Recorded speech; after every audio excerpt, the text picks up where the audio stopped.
चियांजिन मर गया, इसे मापना और विच्छेदित करना होगा। विच्छेदन के दौरान उसके शरीर के अंदर एक रहस्यमय जीव पाया गया। चियांजिन एक नर उत्तरी प्रशांत विशाल ऑक्टोपस है। उसकी दाहिनी ओर की तीसरी भुजा उसकी प्रजनन भुजा है। इस प्रजनन भुजा के सहारे वह मादा के शरीर में शुक्राणु पहुंचा सकता है। प्रजनन भुजा का सिरा एक छोटी पूंछ जैसा होता है जिसमें चूषक नहीं होते। लंबाई लगभग 1.6 मीटर और भुजाओं के बीच की अधिकतम दूरी लगभग 2.2 मीटर थी। उत्तरी प्रशांत महासागर के एक विशाल ऑक्टोपस के लिए यह कोई अधिकतम आकार नहीं है। इसके बाद इसकी मौत का कारण जानने के लिए इसका विच्छेदन किया जाएगा। विच्छेदन करने वाला हर भुजा और बाहरी हिस्से की सावधानी से जांच करेगा ताकि यह सुनिश्चित हो सके कि मौत बाहरी चोट से नहीं हुई है। तो जवाब इसके शरीर के अंदर छिपा है।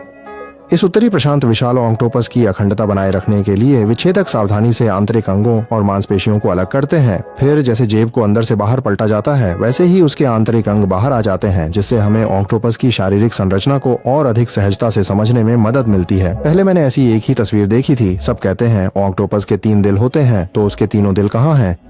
ये हल्का पीला भाग इसके गलफड़े हैं। गलफड़ों से जुड़ा काला हिस्सा इसका गलफड़ा हृदय है, जो शरीर से आए ऑक्सीजन रहित रक्त को गलफड़ों में गैस विनिमय हेतु पंप करता है। प्रत्येक ऑक्टोपस में एक जोड़ी गलफड़े और गलफड़ा हृदय होता है। इसके अतिरिक्त ऑक्टोपस का एक शारीरिक हृदय भी होता है, जो दोनों गलफड़ों से आए ऑक्सीजन युक्त रक्त को पूरे शरीर में पंप करता है। एक 22 किलोग्राम के उत्तरी प्रशांत विशाल ऑक्टोपस का शारीरिक हृदय भी बस एक अंडे जितना बड़ा होता है।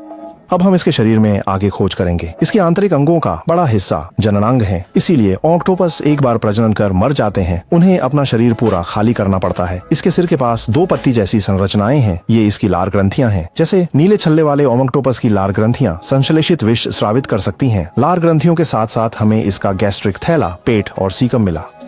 अन्नपुट अस्थायी रूप से भोजन जमा कर सकता है और भोजन अन्नपुट से आमाशय में जाएगा। चियांजिन ने काफी समय से कुछ नहीं खाया था, इसलिए उसका पेट तार्किक रूप से खाली होना चाहिए। और सचमुच जब हमने चियांजिन का पेट खोला तो उसमें केवल कुछ अपाचित झींगे के मूंछ थे। आमाशय उसकी अंधनाल और आंत से जुड़ा है और उसकी अंधनाल और आंत भी बहुत साफ थी।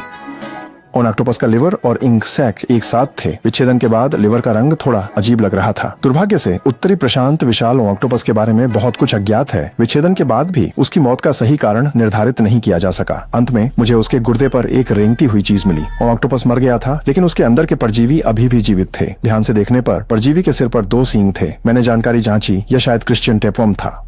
रिकॉर्ड्स के अनुसार यह परजीवी चियांजिन के साथ बचपन से था। इसे नमूने के तौर पर रखना उपयोगी हो सकता है। उत्तरी प्रशांत विशाल ऑक्टोपस चियांजिन का विच्छेदन अब पूरा हुआ। शायद यह बूढ़ा था, परजीवी व अन्य कारणों से इसकी मृत्यु हुई। आखिरी बार इसके हाथों व चूसकों को छू रहा हूँ। शायद हम फिर मिलेंगे।